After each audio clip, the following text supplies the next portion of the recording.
স্বাধীনতা যদি কেবল কাগজে লেখা থাকে তাহলে সেটি বাস্তবে কোনো কাজে আসে না। একটি রাষ্ট্রের প্রকৃত স্বাধীনতা তখনই দৃশ্যমান হয় যখন সে নিজের জনগণের জন্য প্রয়োজনীয় পণ্য নিজের দেশেই তৈরি করতে পারে। বাংলাদেশে ঔষধ খাত ছিল দীর্ঘদিন ধরে ভারতের দখলে। প্রতিদিন হাজার হাজার টন ঔষধ প্রবেশ করেছে ভারতীয় কোম্পানির হাত ধরে।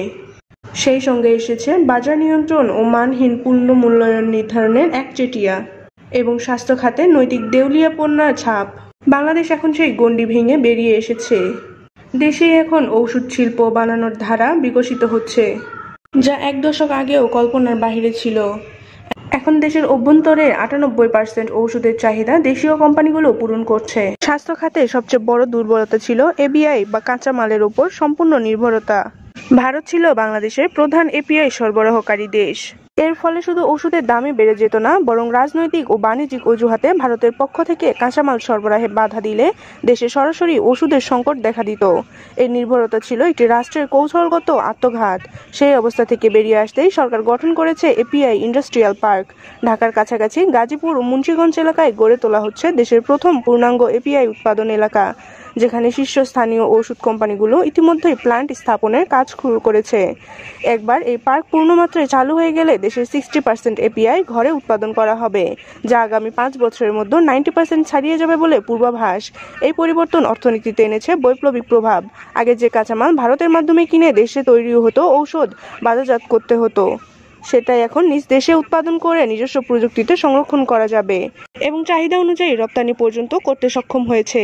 এতে করে ওষুধের উৎপাদন খরচ কমেছে, দেশের মধ্যে দাম স্থিতিশীল হয়েছে, সাধারণ মানুষের আরও কম দামে ওষুধ পাচ্ছে।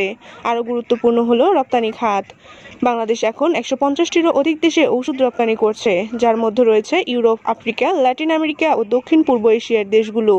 রপ্তানির পরিমাণ 2023 সালে দাঁড়িয়েছে প্রায় $200 মিলিয়ন, যা প্রতি বছর 20%-এর বেশি হারে বাড়ছে। সবচেয়ে গুরুত্বপূর্ণ বিষয় হচ্ছে এখন বাংলাদেশে ভারতেও ওষুধ রপ্তানি করছে। একসময় যে দেশ কেবল আমাদের উপর আধিপত্য বিস্তার করত, এখন তারাই আমাদের কাছ থেকে ওষুধ নিচ্ছে। এই সাফল্যের পেছনে রয়েছে কয়েকটি মূল নীতি: প্রযুক্তির দক্ষতা, বিনিয়োগ ও রাষ্ট্র পরিচালনা।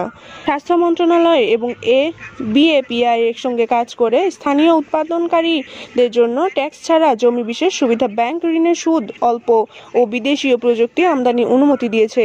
এর ফলে Square, Beximco, Incepta, Renata health care, Acme, Opsonin, এসিআরের মতো কোম্পানিগুলো এপিআই উৎপাদনে লাফিয়ে লাফিয়ে এগিয়ে আসছে।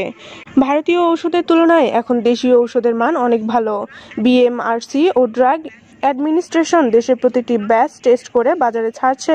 তদারকি, বিশুদ্ধতা ও গুণগত মানের প্রশ্নে ভারতীয় বহু কোম্পানির চেয়ে বাংলাদেশের প্রস্তুতকারীরা এখন অনেক বেশি দায়িত্বশীল ও আন্তর্জাতিক মানসম্পন্ন। বাংলাদেশে এই অগ্রগতি ভারতের ওষুধ বাজারে চাপ সৃষ্টি করেছে।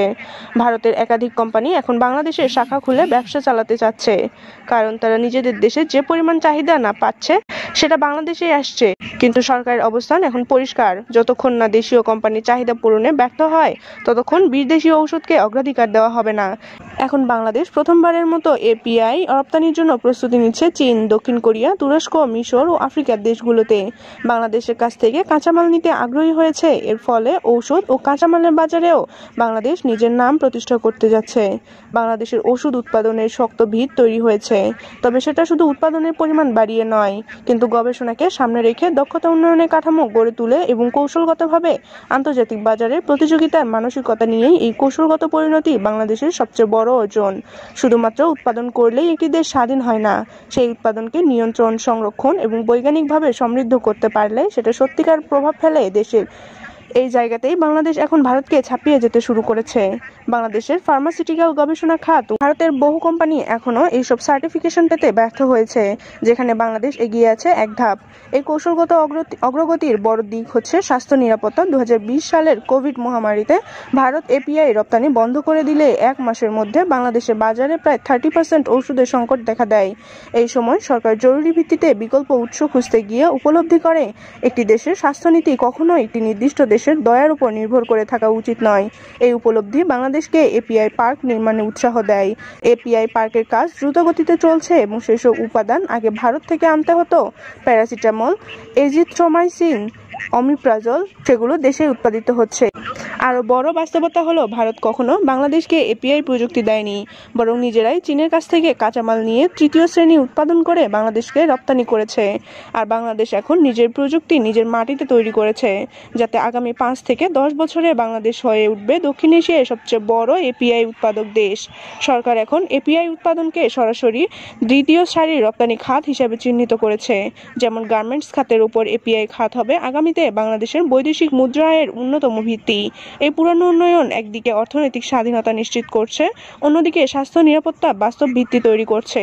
এখন আর রাজনৈতিক সম্পর্কের উপর ভর করে চিকিৎসা চলবে না, বরং চাহিদা অনুযায়ী সরাসরি সাপ্লাই, নিজস্ব স্টক রিজার্ভ এবং স্থানীয় উৎপাদন ভিত্তিক চিকিৎসা ব্যবস্থা তৈরি হচ্ছে।